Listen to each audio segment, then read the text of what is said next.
പാലക്കാട് ഉപതെരഞ്ഞെടുപ്പിൽ ജില്ലയ്ക്ക് പുറത്തുനിന്നുള്ള സ്ഥാനാർത്ഥികൾ വേണ്ടെന്ന കോൺഗ്രസ് ജില്ലാ നേതൃയോഗത്തിൽ അഭിപ്രായം. ലോക്സഭാ തെരഞ്ഞെടുപ്പിന്റെ ശോഭ കെടുത്തുന്നാകരുത് നിയമസഭാ ഫലമെന്നും DCC അംഗങ്ങൾ അഭിപ്രായപ്പെട്ടു. പാലക്കാട് നിന്ന് നിഖിൽ പ്രമേഷ് തത്സമയം ചേരുന്നു. ഗുഡ് മോർണിംഗ് നിഖിൽ പ്രമേഷ്, വിശദാംശങ്ങൾ. Good morning. ലോക്സഭാ തെരഞ്ഞെടുപ്പ് ഫലവും അതിന്റെ അവലോകനങ്ങളൊക്കെ പുരോഗമിക്കെ ഇനി എല്ലാവരുടെയും ശ്രദ്ധ പതിയാൻ പോകുന്നത് സ്വാഭാവികമായിട്ട് പാലക്കാട് ഉപതെരഞ്ഞെടുപ്പിലേക്കാണ്. 3 ഉപതെരഞ്ഞെടുപ്പുകൾ ഇനി സംസ്ഥാനത്ത് വരാനുണ്ടെങ്കിലും, അതായത് ചേലക്കരയും പാലക്കാടും വയനാടും വരാനുണ്ടെങ്കിലും ഇതിൽ തന്നെ ഏറ്റവും വലിയ ശ്രദ്ധ കിട്ടാൻ പോകുന്നത് ഉറപ്പായും പാലക്കാടാണ്. കാരണം ശക്തമേറിയ പോരാട്ടം നടക്കാനിരിക്കുന്നത് പാലക്കാട് തന്നെയാണ്. ത്രികോണ പോരാട്ടമായിരിക്കും പാലക്കാട് നടക്കുക. വയനാട്ടിൽ നമുക്കറിയാം കോൺഗ്രസിന് വലിയ സ്വാധീനമുള്ള ഇടമാണ്. ചേലക്കരയാണെങ്കിൽ LDFിനും സ്വാധീന മേഖലയാണ്. പാലക്കാടിനെ സംബന്ധിച്ച് അങ്ങനെയല്ല. 3 മുന്നണികൾക്കും ഒന്ന് പരിശ്രമിച്ചാൽ വിജയിച്ച് കയറാൻ കഴിയുന്ന സാഹചര്യമാണുള്ളത്.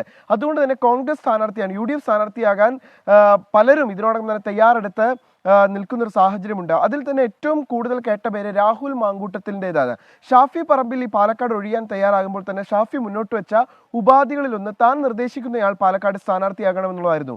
ഇതിന് വാക്കാൽ അംഗീകാരവും മുതിർന്ന നേതാക്കൾ നൽകിയിരുന്നു. സ്വാഭാവികമായിട്ടും ഷാഫി വടകരയിൽ വിജയിച്ചു. അപ്പോൾ ഇനി പാലക്കാട്ടേക്ക് രാഹുൽ മാങ്കൂട്ടത്തിൽ വരണം എന്നുള്ളതാണ് ഷാഫിയുടെ ആഗ്രഹം. പക്ഷെ അതിന് പ്രാദേശികമായി വലിയ രീതിയിലുള്ള എതിർപ്പുകൾ ഉയരുകയാണ്. ഇന്നലെ ചേർന്ന DCC യോഗത്തിൽ ഈ കാര്യത്തിൽ ഷാഫിക്കെതിരെയും രാഹുൽ മാങ്കൂട്ടത്തിനെതിരെയും പരോക്ഷ വിമർശനമുണ്ടായി.